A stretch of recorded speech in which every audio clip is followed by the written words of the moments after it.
familiar with that, it's over the trailers that are over by the California. So in the middle of the faculty lot, there's 3 trailers where they keep the undesirables, and that's where I'm located. Okay, so it's not hard to find. My office hours will be as shown Monday, Wednesday, and Friday. If you can't make those times, let me know and I can meet you on Zoom. Tuesday, Thursdays, I'm not on campus.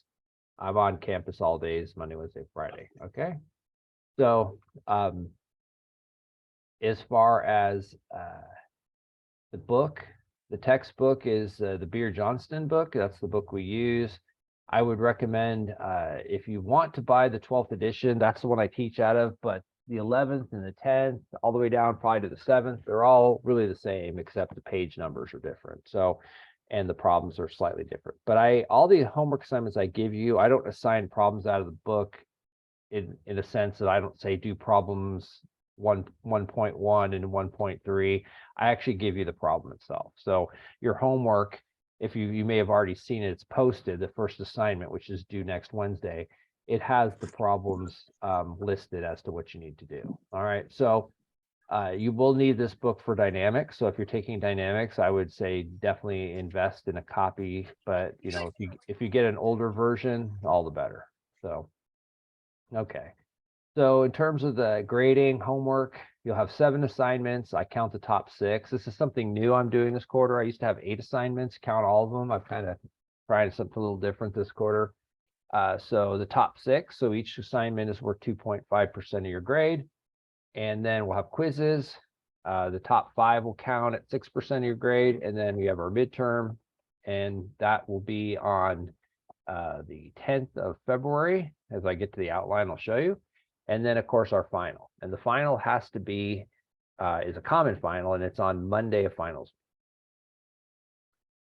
And so we always have it then from 7 to 10 p.m. So if you have if you have 3 finals in a day, you can petition to move one.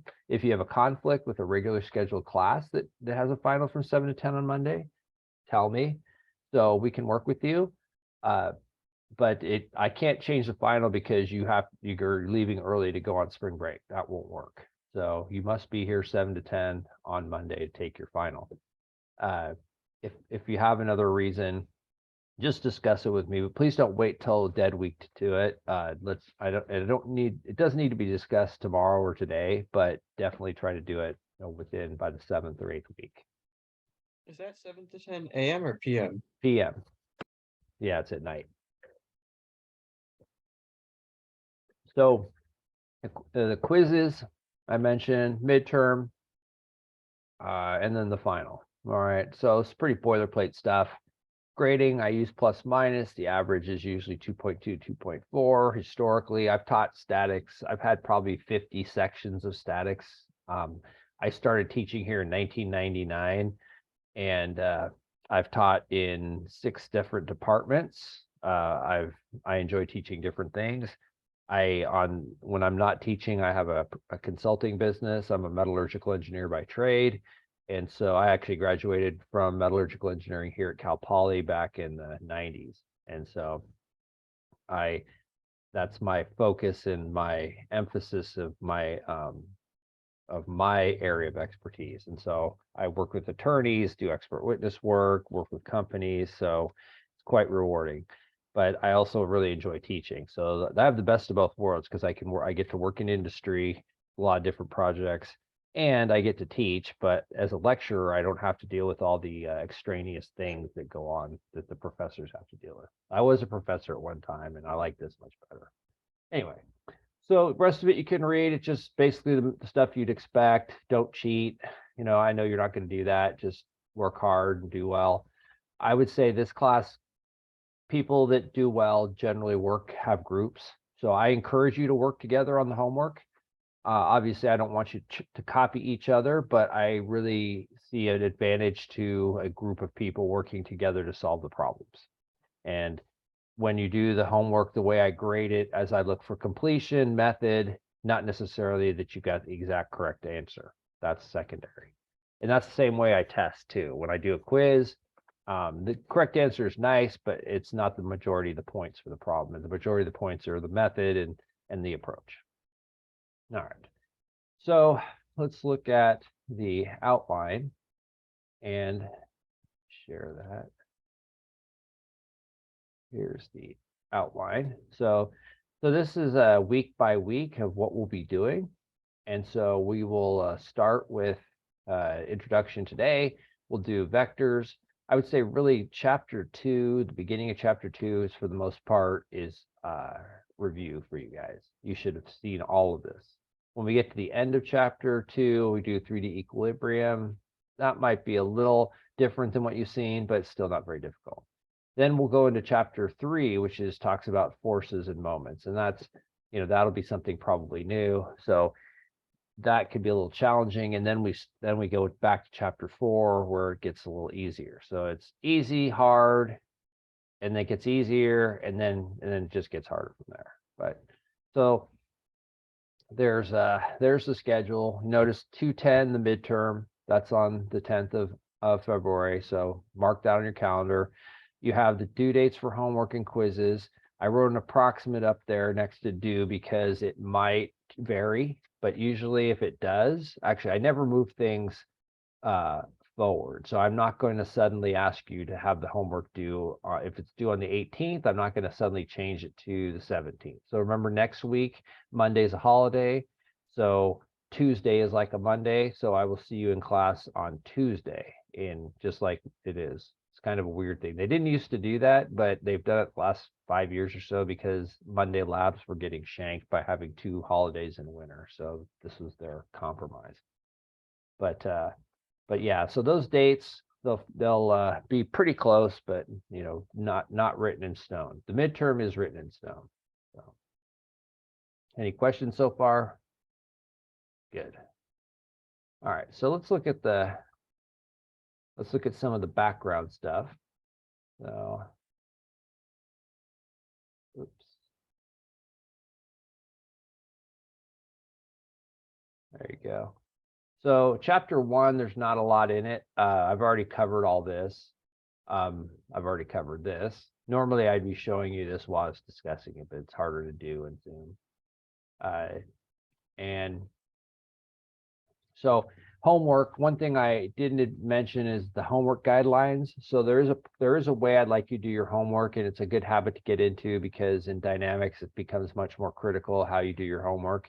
And most of you will probably take CE 204 next quarter also, and they are also sticklers too. So just make sure that this is how I want it. Each page should have the name, ME211. You guys are section 7.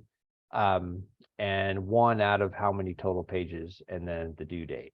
And then write homework 1, homework 2, homework 3, whatever. And then you'll write the problem number, give and find, and then from there you'll write a diagram to what you write after that is really going to be relevant to the problem. When we get into free body diagrams in chapter 4, it's going to be real important that you draw good free body diagrams, and we will practice that. So you'll work the problem, answer on the left side. Now, some of the problems will be short. On this first homework, if you want to put multiple problems on a single piece of paper, that's okay on the first assignment only. Subsequent assignments, I only want 1 problem per page. If you have a tablet, you can do that also. But you're going to turn your homework in via Zoom. So it's not going to be you're not going to give me a stack of papers. What you're going to do is you're going to scan it and upload it onto Zoom. And so it's going to be a PDF. So you're going to scan it as a PDF, upload it. And so I'm giving you, in terms of the homework, I give you 1 freebie because I only grade the top 7 scores. Top 6 scores. What was it? 7, 6, whatever it is. And then I also give you a free 24-hour pass, meaning that if you can't turn the homework in on time, you have 1 24-hour pass. And so you have 2 opportunities to have either not turned in or turned in late. So otherwise it has to be in when it's due. So it's typically due at 11 p.m. And some people said, well, can it be due at 11:59? Can it be due at 1? It doesn't matter what time I make it. Someone will always want it done a little later because by nature, some people like to procrastinate. So But if it's late, it's late. So whether it's 11:01 or 11:25, so don't upload it at 10:59. Upload it early, and because you may have a computer glitch, that's not a good excuse. All right, so just warning you ahead of time. Don't copy from Chegg. Sometimes Chegg isn't even correct. You don't get anything out of copying the homework. You might get 100% of the homework score, but you're going to get hammered on the quizzes and the test. So I'll leave that to you to interpret.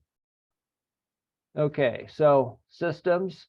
So we have two types of systems. This will become important in dynamics more so, but here we have what's called a particle, which means it has mass, but you don't care about dimensions, and you don't care about the geometry. And then you have a rigid body. So a rigid body is considered something that cannot deform, so we don't have to worry about deformation. So if you think about any real piece of material, if you apply a load to it, will deform. It'll either elastically deform initially, or if you put enough stress on it, it'll plastically deform.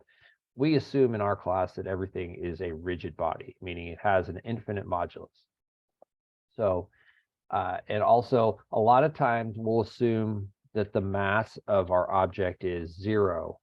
And that's not a bad assumption, because a lot of times the forces we're applying to our systems are much, much greater than the mass of the system. And so we can usually ignore it. Okay. Units. We'll use both SI and English units. Unfortunately, the US has a hard time with the concept of going to SI units. When I was young, we did try it in the 80s. I remember they printed gas in price per liter.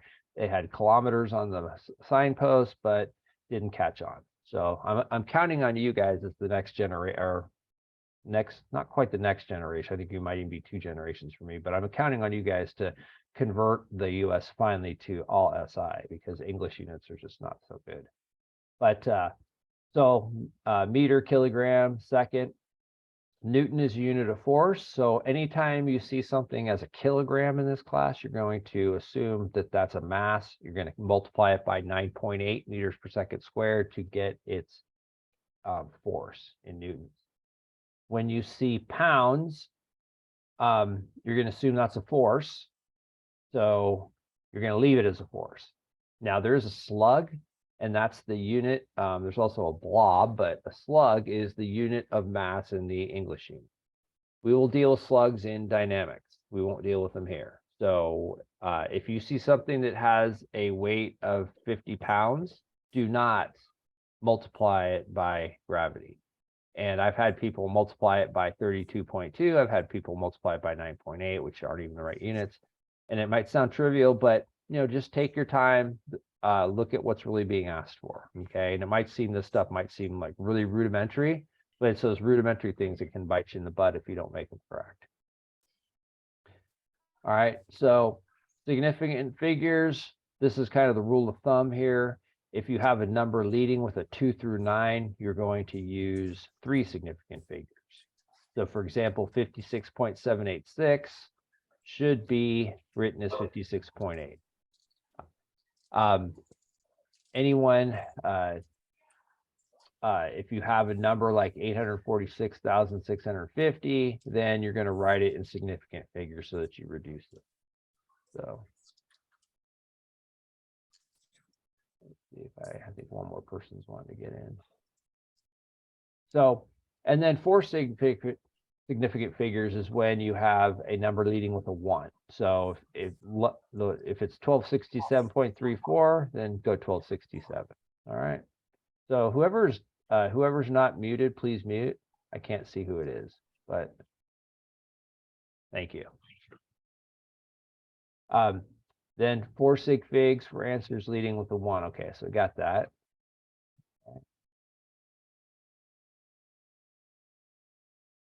All right, so in doubt, use scientific notation. All right. So sig fig rules and these really only apply to final answer. On your homework, tests, quizzes, just you could carry as many in between as you want within reason, and then just make sure your final answer has the right sig fig. Okay. Talk about forces and vectors. That's chapter 2. So that was chapter 1. It just talked about units and sig figs. So for chapter 2, again, this is going to be a review for most of you. What is a vector? Well, we know a vector has a magnitude, a line of action, which is its sense. The arrowhead points in the sense, and it has a direction. So a direction using Cartesian coordinates, x, y. So we can decide where it is in 2 dimensions based on its angle and its magnitude. We know that we can multiply vectors with scalars. So if we have a multiplied by 2a, we get double the distance. If we multiply it by half, we get half the distance, and so forth. And so the vector notation negative is just going to tell us which direction it is. All right. So if you're talking about magnitude, you can never have a negative magnitude. So you can't have a negative weight, can't have a negative velocity. You can not as a magnitude. You can have a negative vector, and if you're pointing to a direction, but just don't. If you get a final number that's a magnitude, remember it has to be a positive. Now, vectors can be added. I'm sure you've done this before. In this example, you have vector A and vector B. If I add tip to tail, then I get a resultant. I just draw it, and there we have it. I can add vector B to vector A or vector A to vector B, get the same thing. So this is stuff from high school. You don't need to. Now, you could add vectors on paper. And if I told you that vector A had a specific angle and I told you its magnitude, then you could use graph paper and you could define a distance, 1 millimeter equals so many newtons. And you could carefully add A and B, and you could end up, measuring R, and you would know what it was. And let's say it wasn't as nice as a straight line. Maybe B went down so that R had some angle. So that's very tedious and unnecessary. So I'm not going to make you do that, but it could be done if necessary. So we'll add triangles parallelogram rule. Now the trick is if you have just 3 forces, then you can shortcut it with a triangle. Because if you have a triangle and you know the internal angles, you can then calculate what those sides would be. And so this is just more of what I just showed you. This is the parallelogram rule. So draw 2 lines in there. So again, review. So in this case, this last question, and this would have been kind of the end of the first lecture. I'm kind of going a little faster because we missed the first day due to the storm. But the direction of the resultant of this would be most likely what direction? What do you think? Straight down. Straight down. Very good. And so if we were thinking about, if we added F1 to F2, we get a vector going straight down. Now, if we wanted to know what would be the direction of the vector that kept everything in equilibrium, that vector would be, of course, straight up, and that would go in the direction of the chain.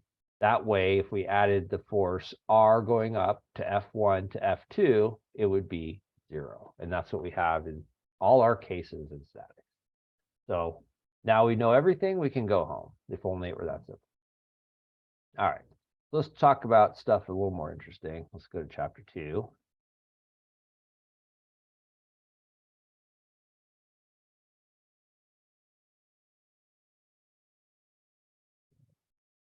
All right, so static of particles. All right, so now, as I mentioned before, we talked about vectors, and we use vectors to represent forces. And we define a force as an action, reaction, push, pull. It's basically the action of one body on another. And so however you want to define it, we just think of it in this class, we just think of it as a vector that points in a certain direction. So here we have 10 pounds, it's pointing at 30 degrees above the x-axis, depending on the direction. So I do use notation of north of south, east of west, south of west. So if we consider it points on a compass, that can be easier to try to understand. So for example, on this one here, the 10 pounds, if we think of north and then east, this would be 30 degrees north of east. If we were to take the complement, the 60 degrees, then that would make this 60 degrees east of north. And so that's just one way of looking at it. Now, we could easily break this up into components, right? We could make them. Professor, are we supposed to be Yeah. seeing your screen? Oh, yeah. you disappear? Ah, Yeah. oh, I'm sorry about that. How long has it not been seeing? Just a few seconds or? I'd say like, well, I saw the chain bit, then after the chain, it disappeared. Oh, are you So- serious? Oh, you guys got to speak up sooner. Don't be afraid. I don't know who you are, so I can't mark you down. No. God dang. Sorry about that. Well, you didn't miss much. Let me back to Zoom. That's weird. All right.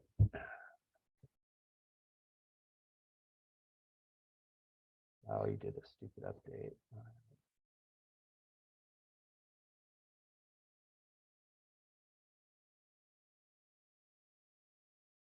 Okay, can you see this now? Yeah. All right. Yep. Okay, good. All right, sorry about that. Okay, so what I was saying was I was talking about this, that force has a direction. All right, so it represents an action on another. So that's stuff you already know. So again, this is adding vectors. You can add multiple vectors if you want.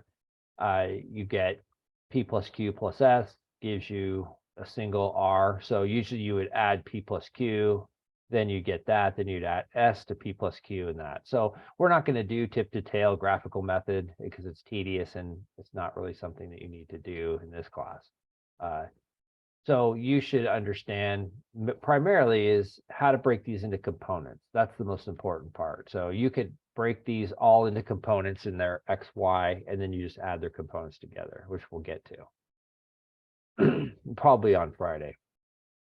So again, doesn't matter which way you start, which way you stop. And I know I'm going fast. I'm not going to go this fast on the new material. This is just for this review. So, but if you do have questions while I'm doing this, please, interject. All right. So sometimes we can use a triangle. And so if you imagine in this picture, A is one force, B is the other, C is the resultant. So if we know the magnitude of A and B, then we can use the law of cosines to find, and if we know A and B and we know that internal angle, then we can find the magnitude of the resultant. So these two rules work well for when we're using triangles, and we will use triangles. We'll use what are called force triangles later in the quarter. And so you can always solve the problems by components. So if you had added A and B, you could always break them into X and Y components. But sometimes it's easier to just go with the law cosine or the law sine. And this should be something you've seen in the past. You may not have used it in a while, but it can be handy. All right, so let's look at an example here. And this is just adding two vectors. Oops. And so here we have two vectors. We're going to go ahead and I'm just going to do the trig and show you real quick. So let's go ahead. Let's stop share. So now you should be able to see my screen. There you go. All right. So what we have is we have a force, and having a straight edge is very helpful in this class. So we have one force going like that, and call that P, and it's 175 newtons, and we know that this angle here is 35 degrees. Then we have another force Q, and relative to its x-axis, it's 50 degrees. And it's going to be 100 newtons. Okay. So we start off with that. So we want to know what is the result. So we want to know what is P result equals P plus Q. All right. So fundamental stuff. But so I'm going to go ahead and I'm going to make a triangle out of it. So first thing I'm going to do is I'm going to draw P. So if I draw P like that, I draw P. I know that's 35 degrees there. Okay. And then I'm going to go tip to tail. So here's P. Oops. And then here's my Q. So I'll draw my Q up here. That looks like that. And it doesn't matter how well or how long the line is because you're using trig, so it's going to work out in the end. So I add my Q there. There's Q. Now I look at it and I know that for angles, I know that this has to be 35 degrees because that's an alternate interior angle. And I know that this has to be 50, right? Because that's the same angle as this. So now I draw my resultant like that. That's my R. So now I have pretty much what I need because I know the value of this. This is 175 and this is 100. And so I could do this graphically, or I could just say R squared equals P squared plus Q squared minus 2 PQ cosine, and I'll just call that angle alpha. And that's going to be this included angle here. All right. So is the angle that's in between. So if I go ahead and plug in my numbers, I get R squared equals 175 squared plus 100 squared minus 2 times 175 times 100 times the cosine of 85 degrees. So if I have a cosine of an angle greater than 90, it's going to make this negative, which means I'm going to add it, which makes sense and make R bigger. But since it's less than, I'm going to subtract it. So if I go ahead and solve, I get R equal to about 193.8416. So that's what my calculator tells me. So using the right sig figs, I'm going to write 193.8 and units, newtons. So your answer should have the right sig figs and always put units on it. Otherwise, it doesn't mean anything. All right. So maybe we want to know the other angles. And if we did, in some other problems, we might want to know what are these two angles, right? So we can call that omega and phi. And in that case, we could just say, well, we know 100 using the law of sines. We know the sine of omega divided by 100 equals the sine of 85 over 193.8 equals the sine of phi over 175. And so now we could solve for the subsequent angles if we wanted to. So what's important about this in this case is that if I find omega, then I end up getting omega is equal to 30.9 degrees. Sorry.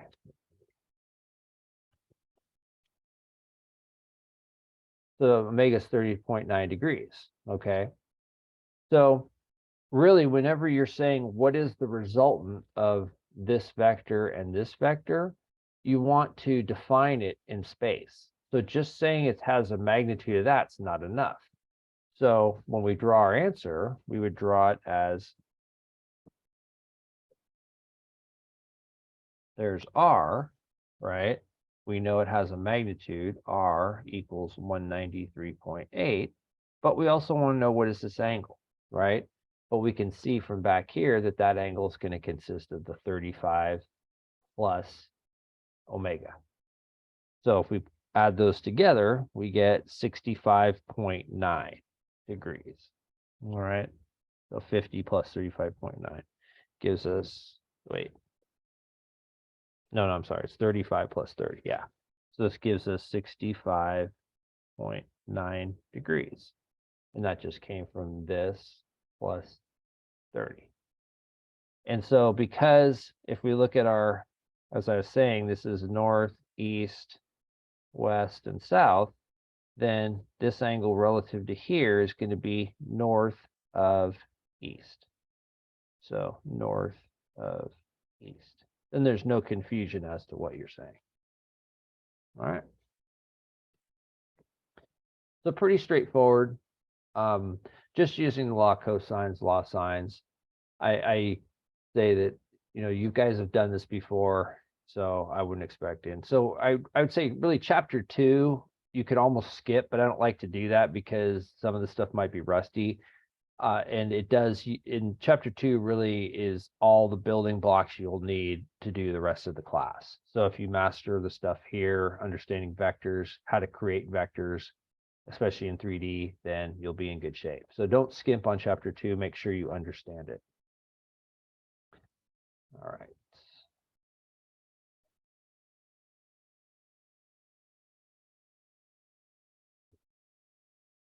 Sure.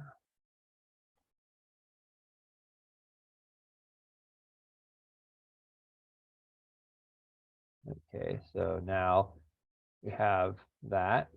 We have this. Now, this is very similar to the one we just did. So I don't know if we necessarily have to do another one like it, but here you have an angle that's 8 kilonewtons and you have one that's 6 kilonewtons. And so in that case, you could form a triangle, right? You'd add the tip of, you'd add B to A and essentially form a triangle, and then you'd find your angle. So you wouldn't do this any different than that, than the one we just did. So I'm not going to do this example for sake of time, but it would be the same process. So you'd move B up to there, draw a line down. You would end up, and the question says directed horizontally to the right. So you know that when you add this to this and draw your line to the right, that what you're going to have is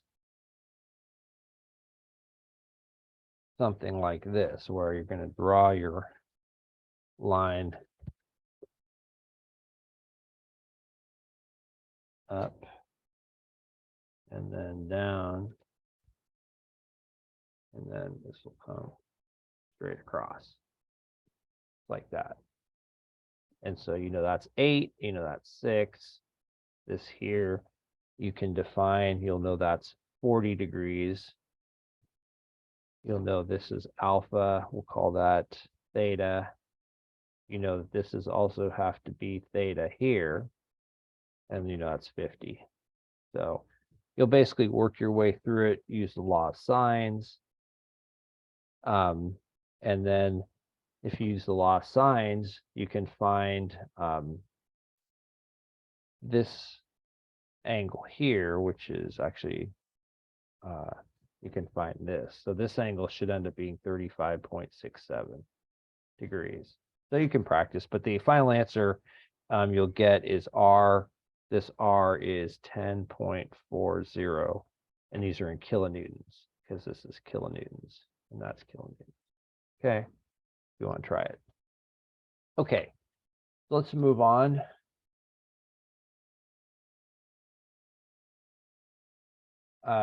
Now components are another way of doing problems. And I think those are probably what you're more used to, is the component idea. With components, you just break them into X and break them into Y. So you just take F, and you know that cosine theta of F gives you Fx, and you know sine of theta gives you Fy. And so I'm not going to repeat that here. I will, you know, when we do an example on Friday, I will pull that in, but I don't think it's necessary. This is in your book. If this stuff is new to you, please review it.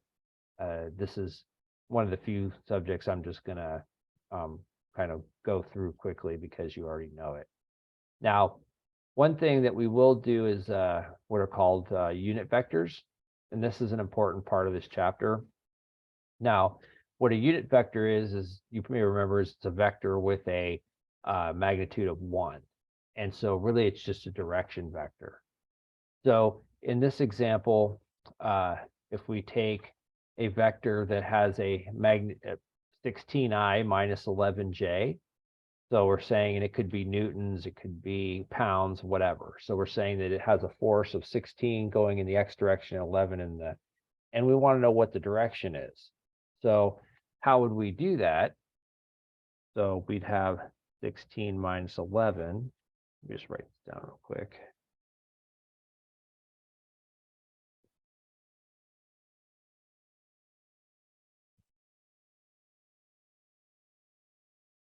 Yeah.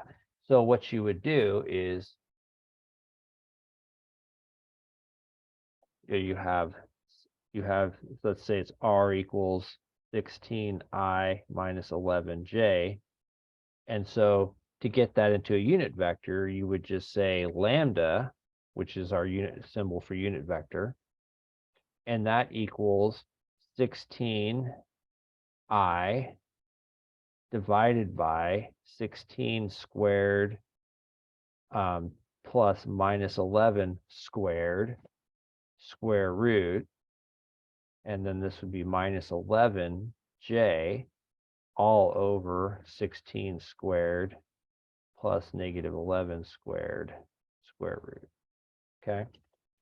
And so what you end up with is 0.824 I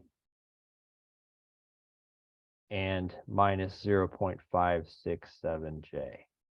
So I hat, J hat. So you can write it like this, or you can write it like this, 0.824 comma negative 0.567. And that's fine. You don't need the I, the hat, the J hat. But what that says is that's the unit that tells you the direction. So if you only knew that, then you know the direction of that vector, then you would go ahead and you would multiply it by its magnitude. So whatever its magnitude is would then give you its components. All right. So again, that's stuff you've probably seen, but just a refresher. So ultimately what we want is if we had, for example, a tension vector, we would want to write our tension vector equal to the scalar magnitude of that vector times lambda, which is the unit vector. And so what we would end up with is, let's say we're given a scalar magnitude of the tension is 150 pounds, and we would want to figure out what is that direction so that we could then draw our tension vector equal to some I, J, K component. From that, we'll do something with it. So we're not really doing anything static-y in this. We're just kind of setting up the tension vector so that way we can do something static-y with it. All right. Okay, so I have another example, and then I'll do it for today, and then I'll see you guys live on Friday. So not this one. This one is just breaking into components. I know you guys can do that, but I wanted to show you this one. So this one's a little more challenging, but definitely doable. So this question asks us to, it says we have 3 forces are applied to a bracket. All right, so 3,800 and P. Now, we don't know what P is. So what we're asking for is determine the range of values for the magnitude of P so that the resultant of the 3 forces does not exceed 2,400 newtons. So that's the caveat in this one. Now, the question is, can you solve this with a triangle? Probably not, because, well, you can't, because you have 3 forces and a resultant. So that would be 4. And you can't make a triangle with 4 different forces. Now you could make a quadrilateral, not a quad. Yeah, you could make some kind of a actually a polygon's probably, you make a polygon, but that gets very complicated. So once we get beyond a triangle, we just break into components and call it good. Now, remember that the fundamental when we're doing breaking into components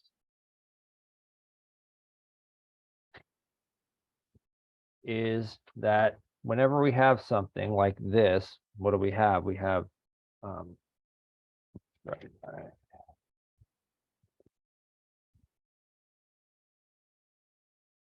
So here I'm just drawing my axes. And so I know that I have 300 going this way, right? And I know that I have another force going this way up here. That's 800. And I'm told that my force is 90 degrees here and 60 degrees here, all right? I think it's 3,000. Oh, is it 3,000? Sorry. Yeah, and 800 though, correct? Thanks. Yeah, I'm switching between. Better make a note in my notes. Oh, I did do 3,000 minutes. All right. So now we know that this can be broken into, we know we have forces in the X, we have forces in the Y. All right. And we know that if we want the resultant in the X, that's really equal to the sum of all those forces in the X. And the resultant in the Y is equal to the sum of all those forces in the Y. So with that, we can write Rx, or resultant in the X, is going to be equal to, now from looking at what we have, P, because it's right on the X-axis, and we assume that this is plus, right? And this is plus. So P, and then that's going to be plus 800 cosine 60, which is a half, and then minus, because the 3,000 is going that way, 3,000. And because this is 60, 90, we know this is 30. So I'm just going to say cosine 30. All right. So what I end up with is that my resultant in the X is equal to P minus 2198. Okay. So let me draw down. All right. So that's the first one. Now we know our resultant in our Y is equal to sum of our forces in the Y. Well, now in this case, there is no P in the Y, which kind of makes it a little easier. So we can write our Y equals 800 sine 60 degrees plus 3,000 sine 30 degrees. And that equals 2193. Okay.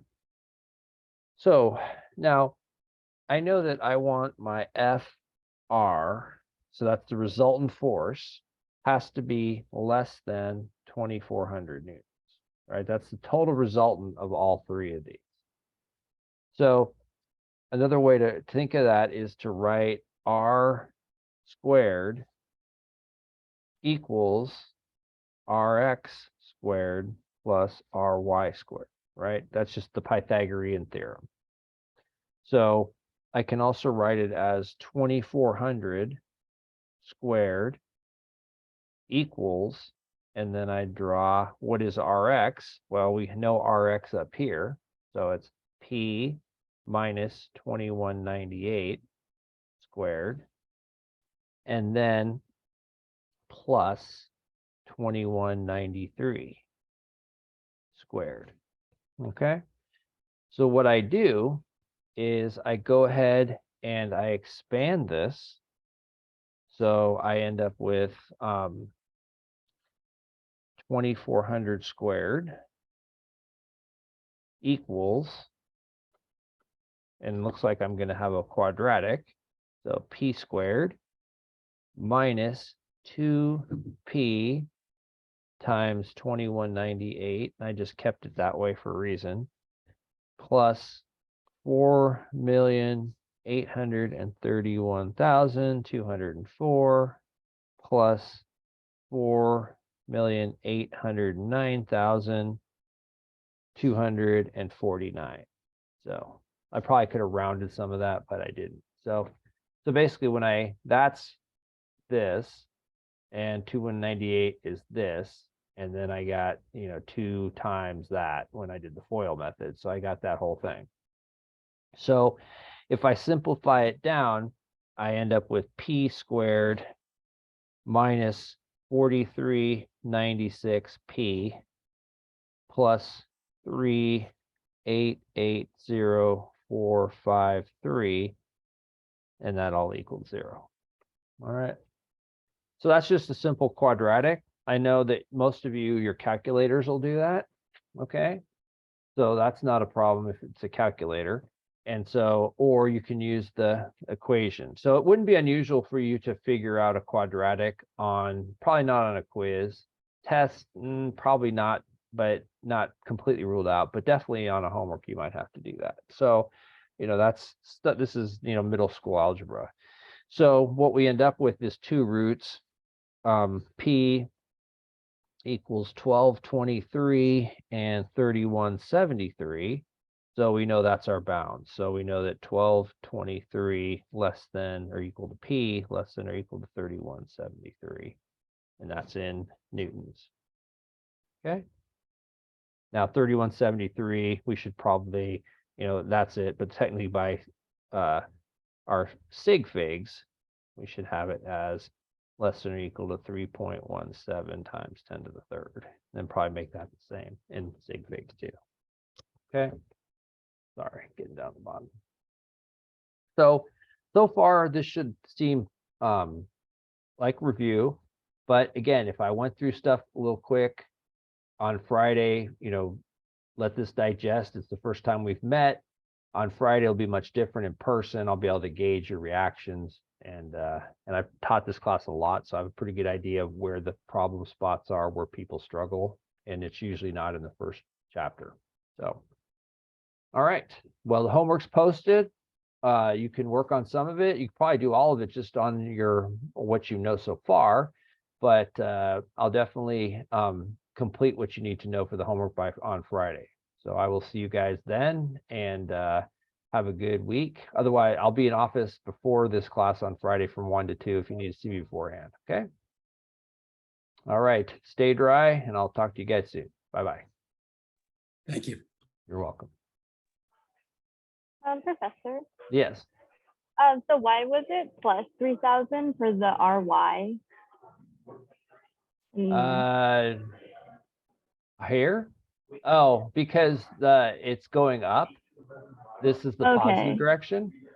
Okay, and for the RX, it's negative because It's going to the left. okay. Yeah. Does that make sense? Yes. Okay, good. Okay, thank you. Sure. See you soon. See ya. Bye. Hello, can you hear me? Yes.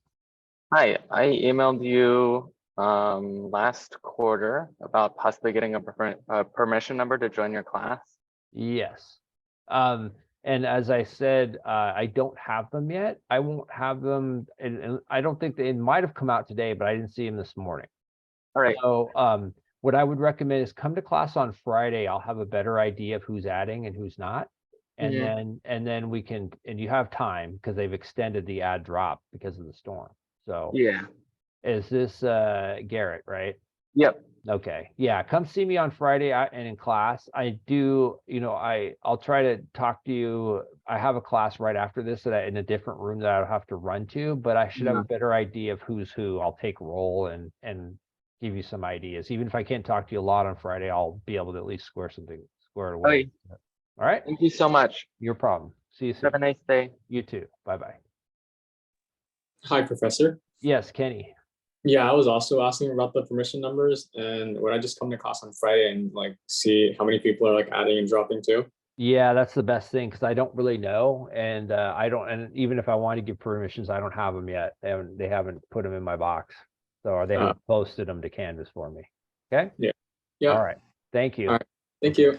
All right. Bye-bye. Bye-bye. Hi, Professor. Hi, Renee.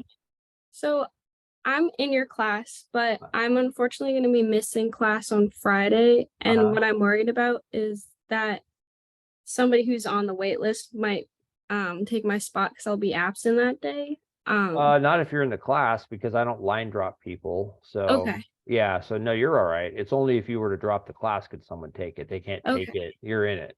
So Okay. I would just recommend is get the notes from Yeah, I have someone. a friend in this class, so Okay.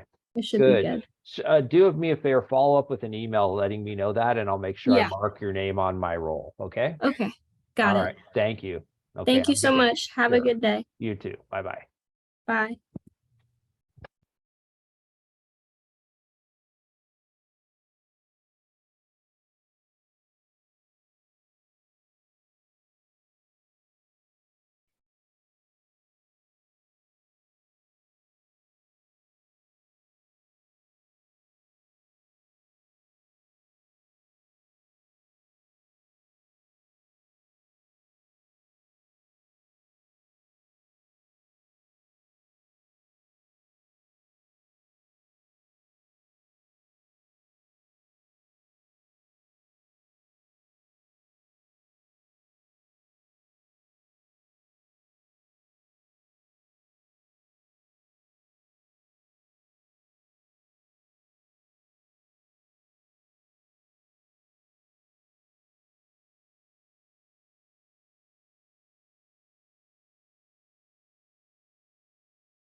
Love you. Hello, everyone. Just give me a second. I just had another class trying to pull myself together.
Okay. So you guys should see the syllabus. Is that correct? You see the syllabus? Yes? No? Yes.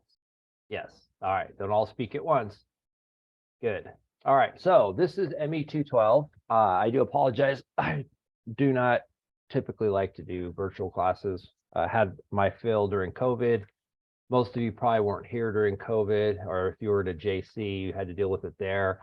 But I don't think most of you would be taking this class if you're still here. But if you had, I feel for you. So I'm going to essentially cover what we missed on Monday and then what we do today, and we'll be able to catch up. What I did do is I put on Canvas some additional examples of the work that I would have done had we met twice, and some additional examples that we just don't even have time, even if we had met on Monday. I find that this class, like statics, requires practice. There's no shortcut to it. Some people are savants and get it, others struggle. I remember I took this class, I remember it was at 7 a.m. Monday, Wednesday, Friday, the spring of 1990. So it's still burned into my head. It was such a traumatic experience. No, I'm kidding. It's not that bad. You may have heard things that 30% of the people fail, it's impossible, but I don't have that philosophy. I think everyone who takes it, you've made it this far, you have the potential to pass and do well. It's just a question of, you have to put in the time. So don't wait till the second week to start your homework. Don't try to do it all at once. A lot of these problems, they take some time to think about. And so you do need to budget the time. And so hopefully you're not taking 16, 18 units of engineering classes, because few people can do that and survive well. So I graduated from Poly in 93. Then I went to graduate school. I came back here in 99 to teach. I taught as a professor for a while. Then I started a consulting business, and now I consult and I teach as a lecturer. So technically I'm part-time, but I teach 15 units a quarter, which is full-time. So, but as such, I've taught dynamics.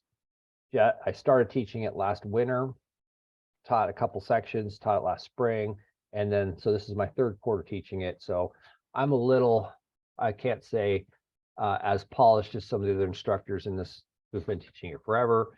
I've taught statics 50 times, so I teach that in my sleeve almost, but dynamics is another animal. And it is challenging class. I mean, and I find the best way to understand it is to explain it to other people. And the reason I say that is not that you're going to go teach it tomorrow, but that you may, if you form study groups, you'll have an opportunity to work with other people, and they may see something you don't, you may see something they don't, and you can help each other. And I strongly encourage you to do that. Obviously, you don't want to just copy each other's work because you don't learn anything, but you'll always work as a group in industry. And I've never had to work by myself. Well, I do work by myself because I was a consultant, but no one's ever put me in a box and said, you must work in here by yourself. So again, the two things that allow you to succeed is don't fall behind and work with other people. All right. Okay, so let's go over quickly the syllabus. It's pretty boilerplate stuff you've seen before. My name, my email address, that's the best way to get hold of me. Actually, there is no phone in my office. My office is out in the trailers where they keep the undesirables. It's near California, in the middle of a faculty parking lot, so I get good parking at least.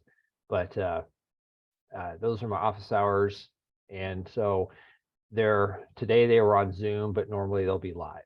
So if I have to cancel them and make them up, they'll probably be on Zoom, but for the most part, I'm on campus from 8 to 4 on Monday, Wednesday, Friday. Tuesday, Thursdays, I'm not on campus. That's the days I do my consulting. But if you do need to talk to me, I can make myself available. So just shoot me an email. We'll work on a time. So textbook, you guys took statics, so you probably already have this book with you. You don't need another reminder of what it is. Again, you don't need the 12th edition. If you have an older edition, 11th, 10th, it's fine. I started teaching statics with the 10th, and I can't not really tell the difference between the 10th, 11th, or the 12th. I actually had beer back when I took it, and that was probably the negative edition back then. But so the material hasn't really changed, but I would encourage you to have the book, some form of the book to refer to, because I can't cover everything, unfortunately. There's a lot of stuff that I'll cover briefly, but then you're going to have to dig in and help on your own. Now, dynamics is such a common class, and it's in engineering, that there's a ton of material on YouTube and other sources. So whatever problems I do, I'm sure you can find tons of examples. So again, my teaching philosophy is I'm a moderator. You really are teaching yourself. So I do the best I can, but I can't force you to learn. And that's how I see things. And so just keep that in mind, that you'll get out of this what you put into it. So as far as grading, I've done a homework, 7 assignments. I only count the top 6. So if you didn't turn one in, it won't hurt your grade. I highly discourage not doing the homework, because that's how you're going to understand the problems that are going to be on the quizzes. And that's 30% of your grade. The midterm will be a conglomeration of homework and class examples. And then, of course, the final. The final is set 7 to 10 p.m. on Monday of finals week. If you have a conflict or some issue, and it's not an issue that you need to be on spring break early, but something like you have three finals in one day, then talk to me. It doesn't have to be today or this week, but please don't wait till dead week to tell me. Midterm, that's set in stone. That is the 10th of February, so the 5th week, and I'll show you the outline shortly.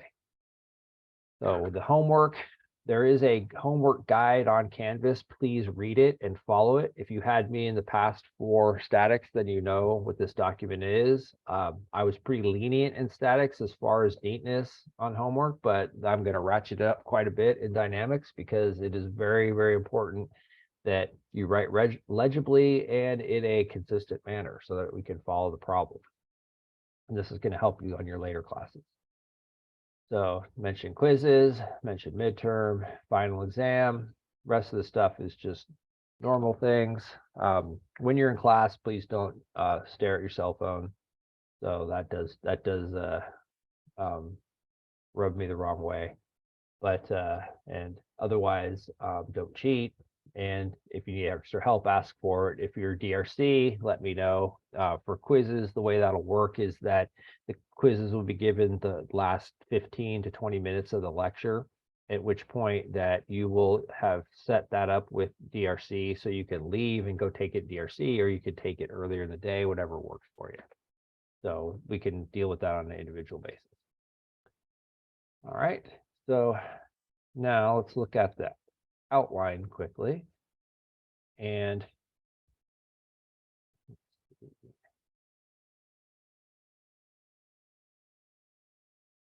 so here's the course outline. And so here, this just tells you on a lecture by lecture basis what we'll be covering, what the reading is. And so here you see midterm exam on the 10th of February. Now next week, next Monday is a holiday, so we won't have class on Monday, but we will have Tuesday like a Monday. So we'll have dynamics 2 days in a row, which will be super fun. But if you look at this, the tilde in front of the do means approximate, and it's because I guess I could have got a double approximate, but so homework may change the date, quiz might change. It'll never be before, so I won't magically move the homework up. I won't say, oh, by the way, homework's due on Monday, not Tuesday, or Tuesday, not Wednesday, but I may push it out depending on the rate of the class. So I have 4 sections of dynamics. I'm trying to keep all 4 on the same kind of timeline. It gets hard for me if I have one class that's say half or a full lecture ahead of the other. So there might be times that I go through stuff less detailed, other times more detailed. And so I'm still learning where the problem spots are in the class, the parts that people miss, but I compensate for that in the exam. So my exams and my quizzes tend to be taken directly from the class. And because dynamics is such a diverse class in terms of the number of different types of problems you'll see, it's not as though in statics you had, for example, trusses. You do 1 or 2 trusses, you can do them all, but in dynamics, each problem almost seems like it requires a new skill set. Now, not to scare you off, there is a method to it, and you'll learn that as we go. All right, so that's our outline.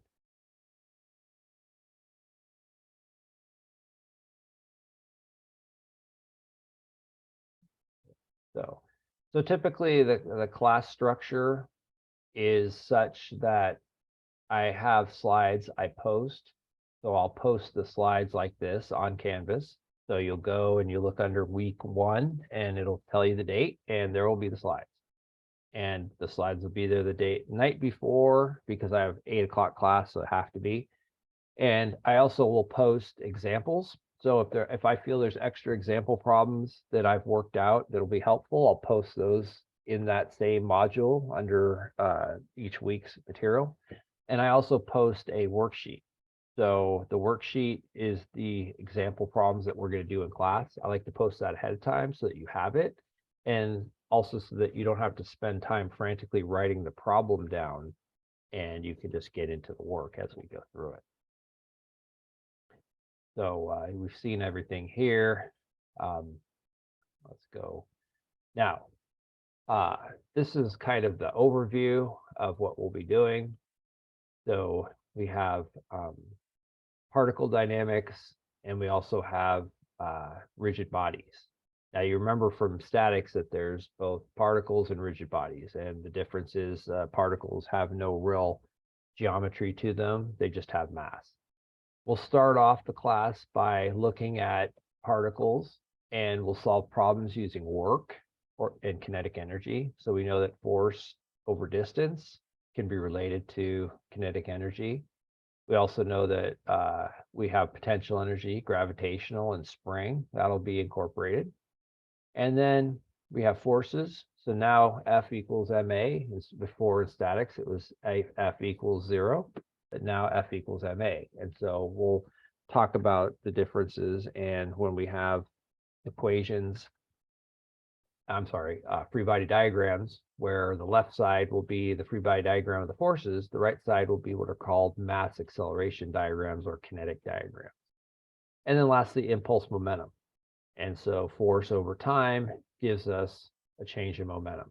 Now, in theory, any of the problems that we do could be solved by any of these 3 methods, and we'll tie together how they're all similar as we derive them. But you will find that within the chapter, it's usually easier to solve, say, a work kinetic energy problem in the work kinetic energy chapter, because that problem's kind of more fit to it. The challenge comes is on the final, when you're given a problem, it's not going to say this is a work kinetic energy problem, it's just going to be a problem. And so you're going to have to identify, given what you have, what the best method is. And I think that's the real mastery of the class. Now, in reality, despite what my colleagues say and tell me what I should say, you're not going to master this class. You're not going to be an expert in dynamics. Some of you might, maybe. I don't want to discourage you, but by the end of the quarter, you'll have a core competency. And that's what I hope for, because realistically, this stuff is complicated and it is diverse and it will take time to understand. And I am a realist. I know that this isn't the only class and the only interest in your entire life. So my focus is to get you in here, understand a reasonable amount, and out of here so that you can move on and eventually graduate and either go to grad school or go out in the real world and do something. So my intent is not to bog you down with this material and expect you to become dynamics experts, because that's hard to do. And I figure after it's taken me 50 statics classes to be a statics expert. So you're not going to be an expert after one quarter.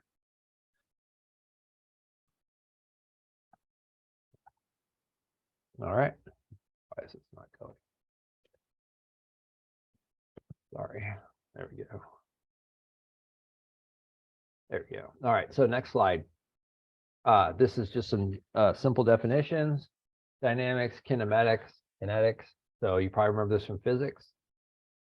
Analysis of motion is kinematics. So in that case, we really don't care what causes the motion. So we say a car is accelerating at 50 meters per second squared. We don't really care like what causes it to accelerate. Kinetics is looking at, say, the car now has a 500 Newton or 5,000 Newton force pushing on it. And so now it becomes a slightly different type of problem. And again, like I said, particle versus rigid body. Rigid body has mass, but again, rigid body has no, it has an infinite modulus, so there's no deformation of a rigid body.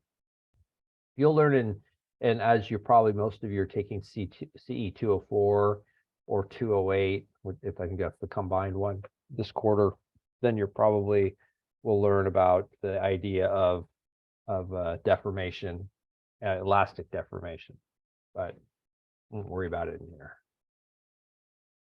All right, so kinematics, kinetics, units. So like statics, we are stuck in multiple worlds of units.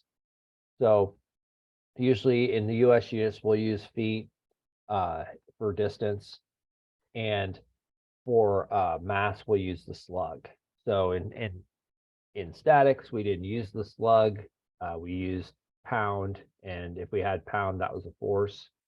Here, we may have times when we need the mass. So for example, if we're given a problem where something weighs 50 pounds, and now we're using F equals MA, well, we need the mass. So we're going to take that 50 pounds and divide it by 32.2 to get the number of slugs. All right, it's as simple as that. So don't overcomplicate it. The units are important. They will carry through on a lot of the problems, but just get used to using the slug and you should be okay. Ideally, we'd be all SI units, but my generation's failed to convert the world to that. So hopefully you guys will have better luck, assuming the world doesn't explode in the next 50 years. All right, so particle kinetics, that's what we start with. Rectilinear motion. So that's the beginning of chapter 11, the most basic, position, velocity, acceleration in a straight line. And this goes back to your basic physics that you learned. In that physics class, most of the time you were looking at acceleration as being a constant.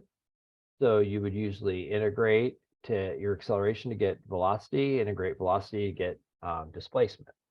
So we're going to do problems, but we're going to use the fact that acceleration is not always constant, and we're going to have slightly harder kinematic problems. So curvilinear motion is position, velocity, acceleration, but in 2 or 3D. So once we get 1D done, we'll go 2D. So one of the things we know is, this is stemming from, we know that the average velocity is essentially equal to the change in distance over the change in time. And we can then take that as a limit to be velocity is essentially dx dt. So nothing new, stuff you've seen before. So that leads us to this. Now, this chart is in your book. It's something that you should look at. But really what it breaks down to is it breaks down to the three relationships. So the first one says acceleration is a function of time. That's what A equals A function T. So if acceleration is a function of time, then we use dv dt equals A. Notice that if I take that dv dt equals A and I multiply both sides by dt, now I can integrate dv by itself and set that equal to A dt. So this is helpful if you're given things, velocities as a function of time, because now you can equate the velocity as a function of time to something as an acceleration. Same thing with the next column, acceleration is a function of position. With that, you're going to rearrange it. And so with that, and let me show that on paper, it might be a little easier to see. So let me stop share real quick. And go to here. Pin that up there. And so with that, we know that acceleration is equal to dv dt. We know that velocity is equal to dx dt, right? So let's solve for dt. So we know that dt is equal to dv over a. In this case, we know that dt is equal to dx over v. So now dt, we set those equal. So we have dv over a equals dx over v. So now we can write this as v dv equals a dx or a dy, right, if it's one dimension.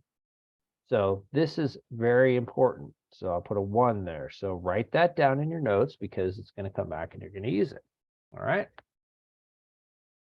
So.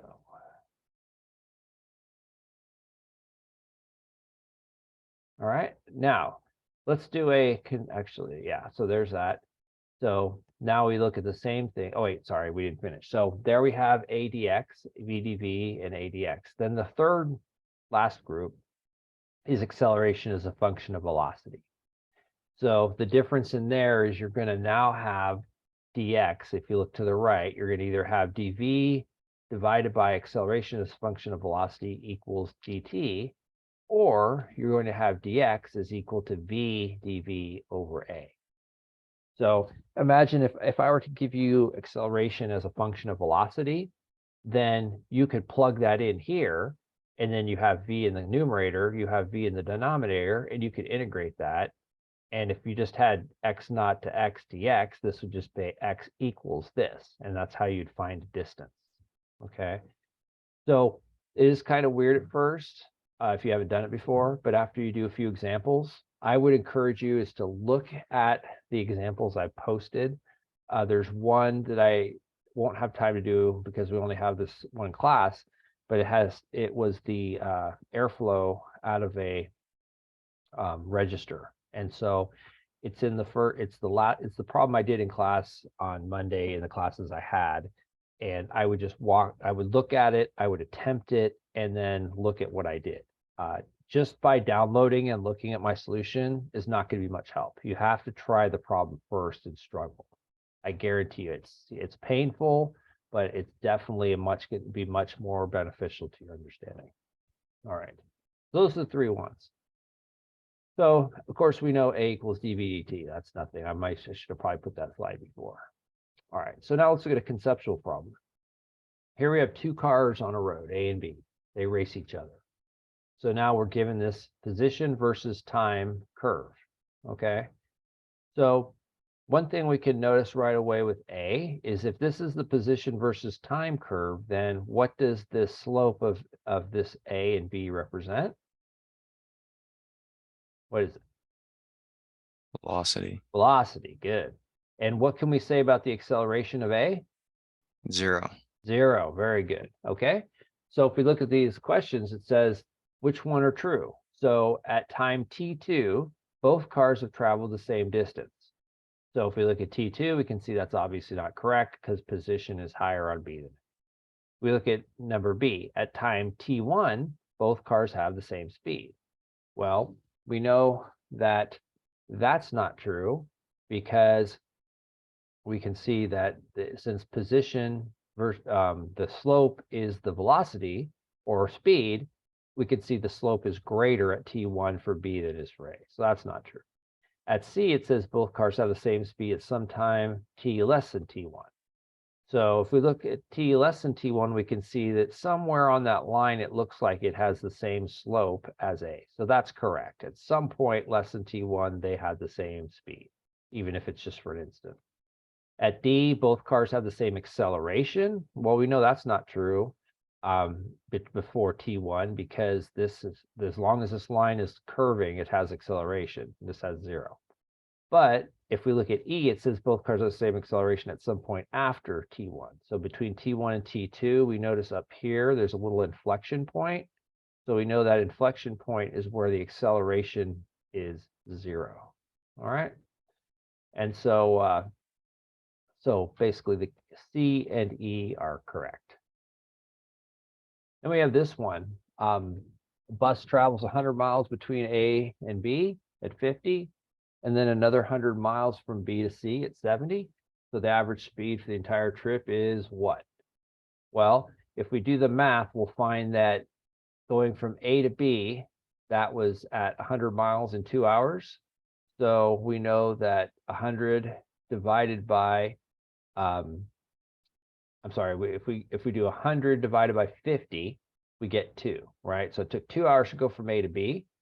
If we divide 100 by 70 going from B to C, we get about 1.73. So if we add the total time, we have 2 hours here, 1.73 here.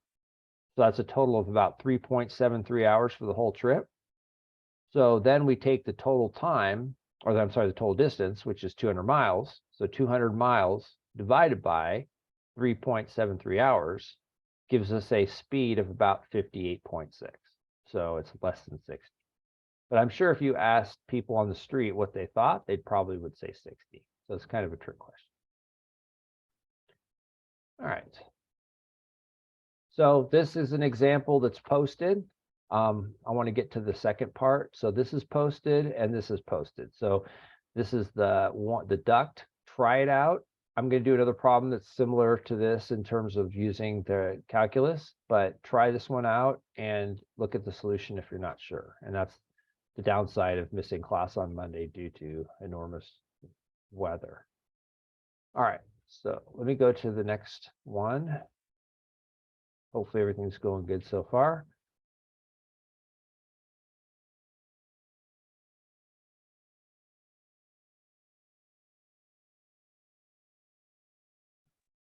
I see a bunch of people in a classroom. Are you guys, are you all trying to add that are in there? How come so many of you are in a classroom?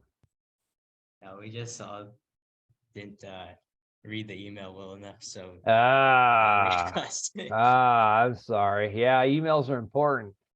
So sorry. Yes, please look at that because I do send out a lot of stuff and I try to be as clear as possible, but you know, I can't send out telepathic waves, unfortunately. All right. Well, I'm glad you're there. Thank you. And this is unusual. We will not be doing this again. Okay, so chapter 11, let's talk about, let's go with, let's see how much time we have, 3:40. Let's go ahead and look at. So here we have another example. So here we have a ball that's thrown straight up at initial speed V0, reaches a maximum elevation. We're falling back down. When A reaches its maximum elevation, a second ball is thrown up. So we want to know where the balls cross path. So the key to this one is really thinking about how much time does it take in terms of where the ball will be. So we know that for the ball to travel, let's say the ball goes 100 meters in the air. If the ball goes from 0 to 50, the time it took to go from 0 to 50 is going to be much less than the time it takes from 50 to 100 because it's slowing down. Same thing can be said about the ball falling. The time it takes for the ball to fall from 100 to 50 is going to be longer than it takes for it to go from 50 to 0. So the answer is going to be a height greater than h/2. So the ball will cross somewhere, you know, maybe 60, 70 feet or 70 meters, but it's not going to be below. All right. So that's that one. And I kind of went through it quick because I want to get to this other problem. All right. So here's one.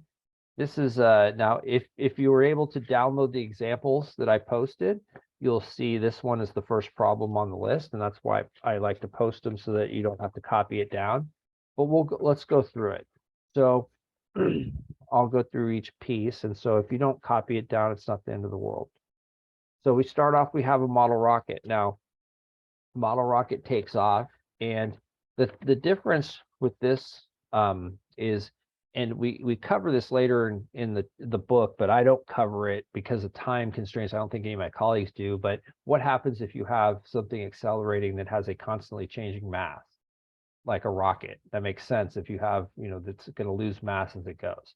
We're assuming here that all the mass is gone, and we just have an initial 120 meters per second. That's kind of like our V naught, and then it's going to accelerate up. So let's go ahead and draw. So I'm going to go ahead and stop my share so you guys can see this, and I'll put the relevant information on so you have it. All right, so here's my rocket. All right, and so I'm here. I know V naught equals 120 meters per second. It's going to go up. All right. And as it goes up, it has AY equal to minus G minus 0.0005 V squared. So that's its acceleration. Okay. So that's the first half of the trip, right? So that's up to here, up to its apex. Then once it gets to its apex here, it's going to drop down at a constant rate of 4 meters per second. So float down at 4 meters per second. Okay. So we want to find so our find is T total. So we know it's going to take a certain time to go up here, certain time to float back. Now, if we know the height, if we know this Y, and we know that it's 4 meters per second, that's a really easy calculation, right? If we knew this was, say, 100 meters, then 100 meters divided by 4 meters per second gives us 25 seconds. So we can find that. So we're going to want to find Y, and that's going to allow us to find the total T. Okay. So first off, we know that acceleration equals dv dt. And we look at what do we have? We have acceleration as in terms of g, which is a constant, and v squared.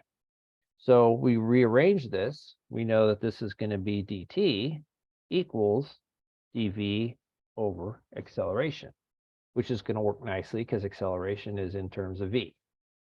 So we set up our integral, which is going to be 0 to t1 dt.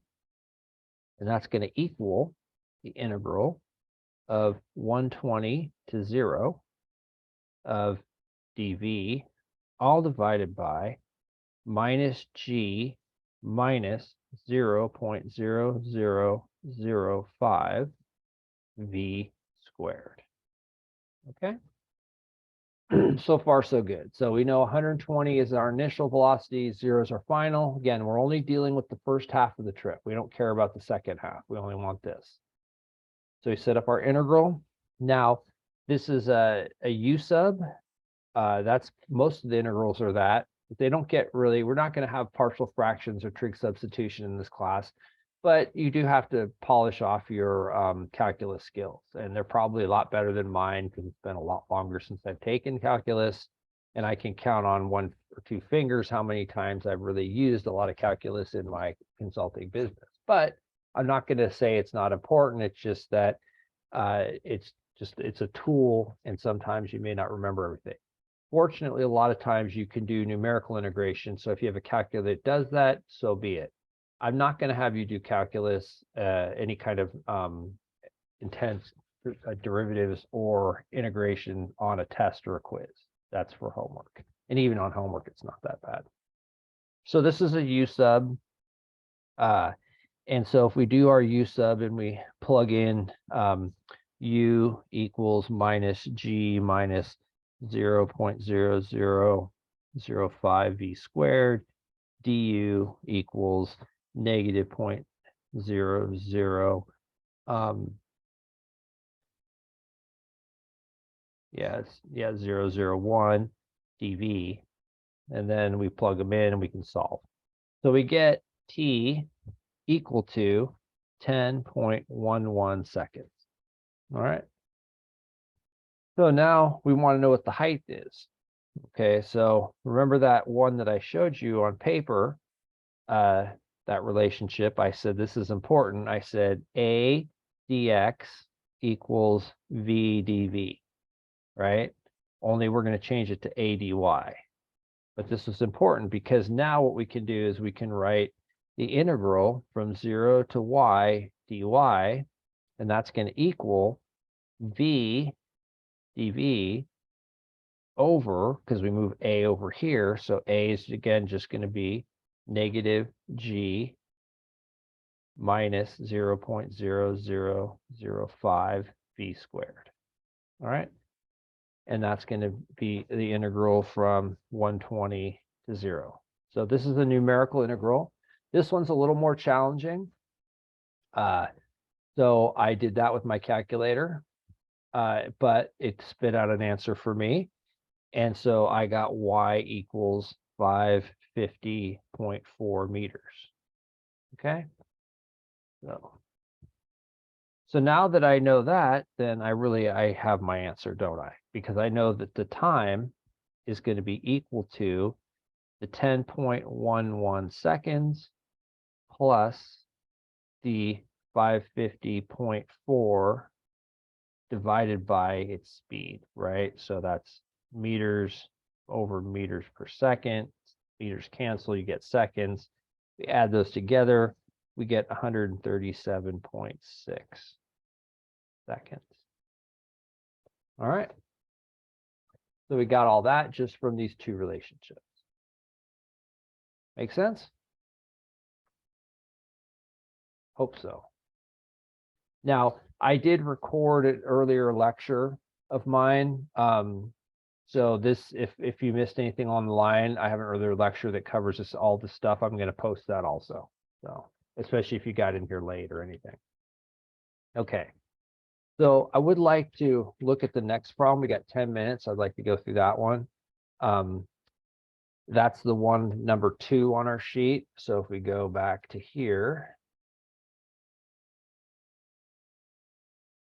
that's this problem. Now, one of the things I wrote on the bottom that I want to point out after I've done the problem is this. Typically, whenever you're doing a problem, you want to look at what is the type of problem. Well, it's rectilinear kinematics, which that's the only thing we know so far, so it's pretty easy. But as we go through the class, you're going to want to recognize, what tools are we going to use to solve what. We know it's motion only in one direction. What is given? What are we finding? Draw a diagram. Now, diagrams on these initial problems doesn't have to be anything significant or substantial, but as we get into the free body diagrams, kinetic diagrams, they will be more important. So here we have a ball. It's dropped. As we don't care how high. We just know that when it hits the water, it's going at a speed of 16.5 feet per second.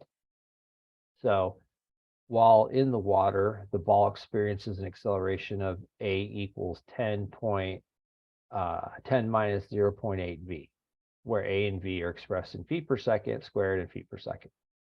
So then we're told that the ball takes 3 seconds to drop.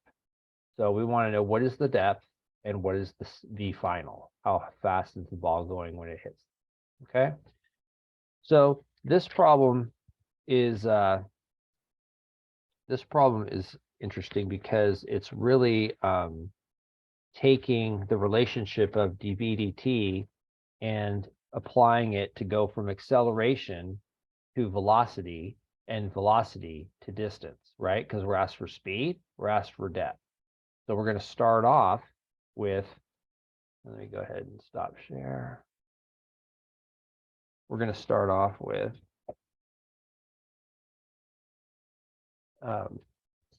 here's our ball, it's falling. Here's our V naught, 25 feet per second. And then it's going to continue down to here.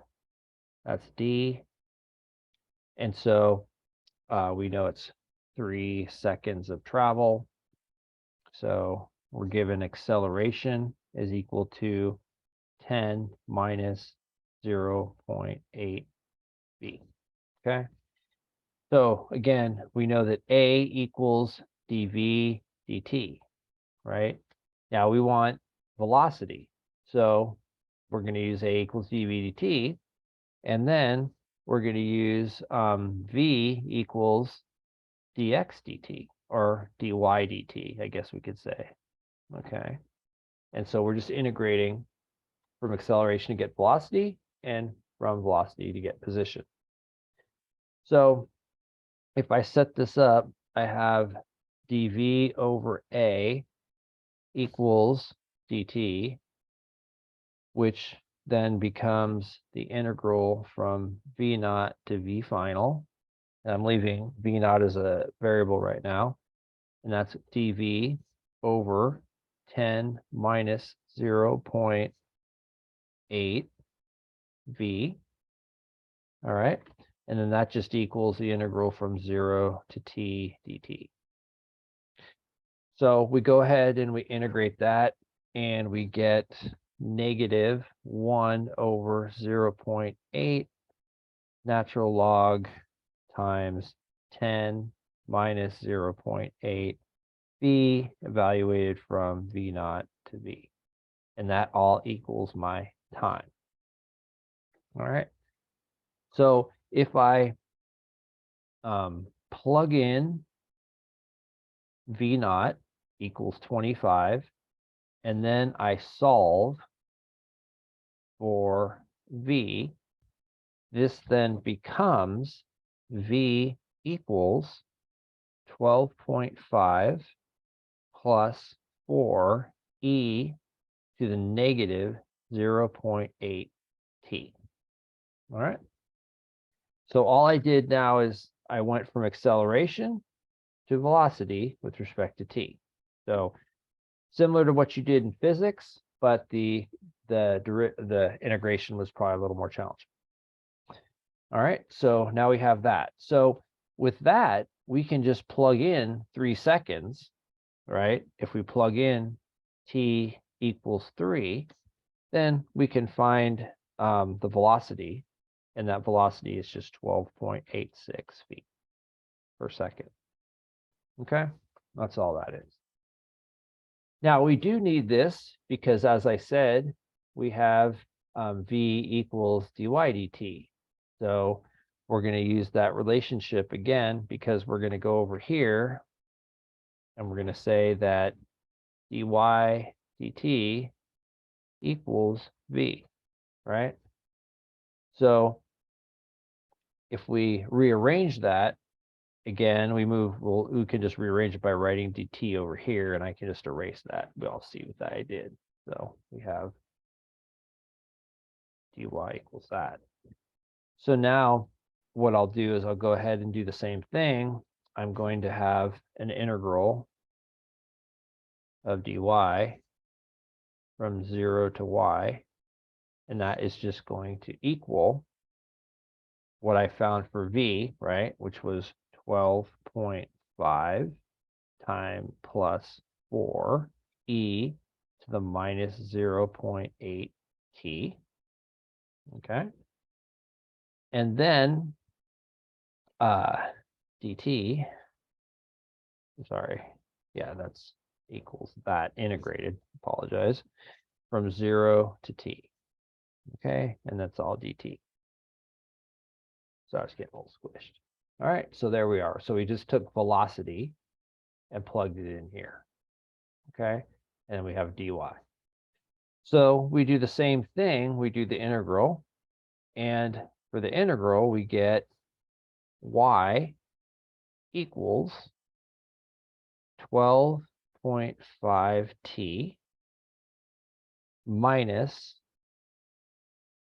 5e to the negative 0.8t plus 5. Okay. So we solve and we know that y equals, so we plug in for t equals 3 seconds again, and y equals 42.0 feet. Okay. Now, I made that seem simpler than it was because there's a lot of algebra going and the calculus going to these points. So I did draw that out in length, and I will post that so you can follow my steps to it, because there are a bit. But this is the kind of level of math that you should be used to and be able to do. All right. And so I don't think in theory, these problems, the hardest part I would say is trying to figure out, what relationship, this and this. I mean, these make sense, but you given this, what do you do with it? Well, you have a time and you have a velocity as a is a function of v. So as soon as you see a as a function of v, you want to go back to that sheet that I showed you. Oops, I guess that was on the other one. Oops. Well, you know what I'm saying. Let me stop it.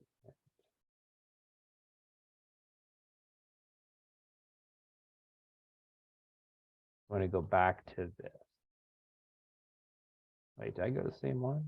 I apologize. But you know what I'm talking about. The one that has the 3. That's important. Okay, so the last thing, what do you see? Are you seeing my screen, or are you seeing the PowerPoint right now?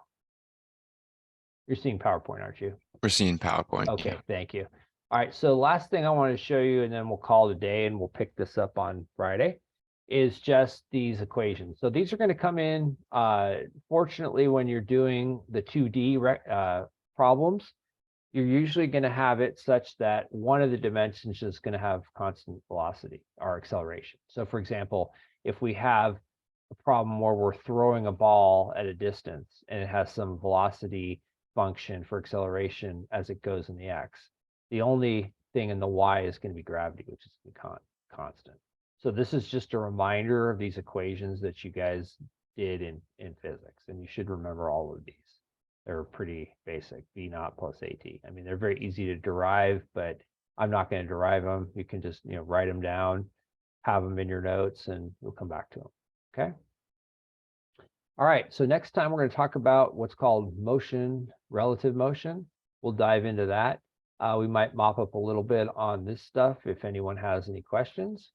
But otherwise, hope you guys had a good hour and you're staying dry. And I will see you Friday. All right. I have office hours earlier on Friday if you need to see me, but otherwise I'll see you live in the classroom. Thank you. Thank you. Thank you. You're welcome. Thank you. Hi, Professor. I just had a quick question really quickly. Sure. I'm just asking because I have class like during your office hours. But I was just wondering, I like kind of struggled in statics. So I was wondering, like, besides just going over lots of example problems, like if you would have any good strategies for me to be able to stay caught up and like ahead of this class. So I think working with other people is key. Do you have people they're in? I have you should probably in Canvas, I have all of the sections in one section. So you'll probably notice when you go to Canvas, you'll see that you're enrolled in section 1, even though you're in a different section, because I put all of you in the exact same one. And so